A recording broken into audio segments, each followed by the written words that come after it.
Assalamualaikum warahmatullahi wabarakatuh.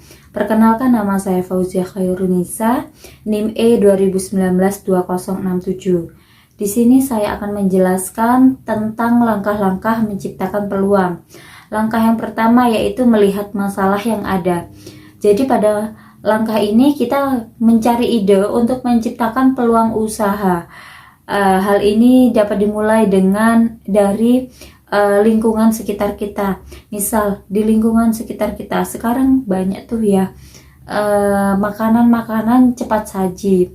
Nah, tentunya makanan cepat saji ini ya makanan yang tidak sehat. Namun bagi sebagian orang ingin memakan makanan yang sehat. Nah, ini bisa menjadi peluang kita untuk menciptakan peluang kita untuk memiliki usaha, yaitu usaha makanan-makanan sehat seperti itu.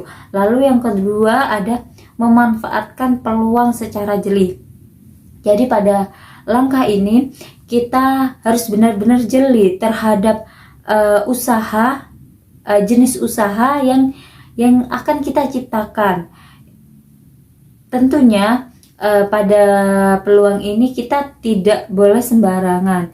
Jadi kita harus benar-benar jeli usaha apa yang cocok pada diri kita sehingga nantinya akan berkembang dan tentunya pada peluang ini pada usaha ini kita harus berdasarkan kebutuhan pasar. Yang ketiga ada memilah peluang usaha berdasarkan potensi. Jadi pada langkah ini kita harus memilah usaha mana yang memiliki potensi besar. Maksudnya yang memiliki usaha yang cukup menjanjikan. Jadi untuk ini kita dituntut untuk memilah usaha yang benar-benar memiliki potensi besar untuk diciptakan. Dan penting kita harus memilih jenis usaha yang permintaan pasarnya itu banyak, seperti itu. Lalu yang keempat ada memberikan nilai tambah. Jadi pada langkah ini kita dituntut untuk mencari ide unik untuk produk kita, produk yang akan diciptakan atau produk yang sudah diciptakan. Jadi pada poin ini kita memberikan produk unggul bagi para pelanggan agar pelanggan itu merasa puas. Misalnya kita sudah menciptakan produk. Nah, produk ini kita bikin semenarik mungkin sehingga akan menarik pelanggan dan memiliki nilai tambah, nilai plus atau beda dari penjual lainnya, seperti itu. Lalu yang kelima ada menciptakan peluang usaha yang unik, hampir sama kayak yang barusan. Jadi kita itu menciptakan produk-produk yang unik. Kita bisa bekerja sama dengan rekan kerja kita, dengan teman atau saudara untuk mencapai target pasar kita.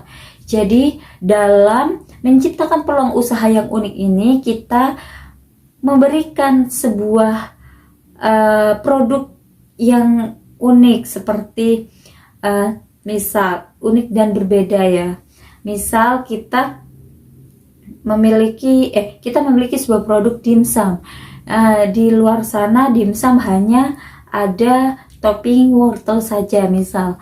Nah, kita bisa tuh berkreasi dengan dimsum itu. Misal kita bisa membuat dimsum itu menjadi topping sosis, kita membuat topping saus mentai, kita membuat topping ayam bakar atau apa itu, kita bisa membuat seunik mungkin makanan itu, baik dari makanan maupun dari kemasannya, seperti itu, sehingga nanti akan mencapai target pasarnya. Lalu yang keenam ada memulai bisnis dari kecil. Maksudnya di sini kita banyak orang berpikiran bahwa banyak orang berpikiran bahwa bisnis itu sulit, bisnis itu banyak pesaingnya.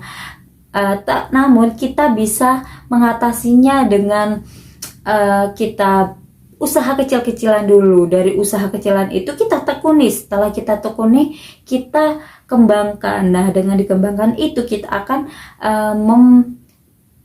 menciptakan semangat baru untuk lebih berkembang lagi. Lalu ada berinovasi, kita harus berinovasi terhadap produk kita agar produk kita ini tidak kalah saing sama produk-produk yang lain, seperti itu. Jadi kita harus berinovasi, berpikir kreatif, memiliki ide-ide yang cemerlang untuk produk kita agar tidak bersaing jauh dengan yang lain, seperti itu.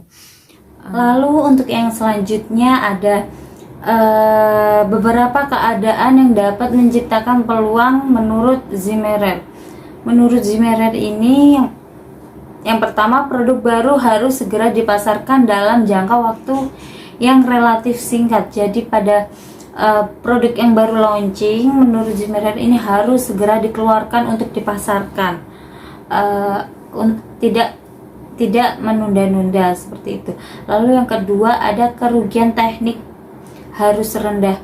Jadi hal ini mungkin untuk mengurangi resiko yang terjadi. Lalu yang ketiga ada pesaing sejak awal tidak memiliki strategi dalam mempertahankan posisi pasarnya. Yang keempat ada analisis produk dan proses produksi secara mendalam. Jadi analisis ini sangat penting untuk menjamin apakah jumlah dan kualitas produk yang dihasilkan itu mencukupi atau tidak. Lalu berapa biaya yang dikeluarkan, dan jika biaya yang dikeluarkan kita apa lebih efisien dari biaya yang dikeluarkan oleh pesaing. Lalu yang selanjutnya menaksir biaya awal, yaitu dari mana sumbernya dan untuk apa biaya tersebut. Lalu yang terakhir ada memperhitungkan resiko, yaitu dalam usaha menciptakan peluang kita harus memperhitungkan resiko itu terlebih dahulu, seperti resiko keuangan, resiko tekniknya bagaimana, lalu resiko pesaingnya itu bagaimana juga, seperti itu.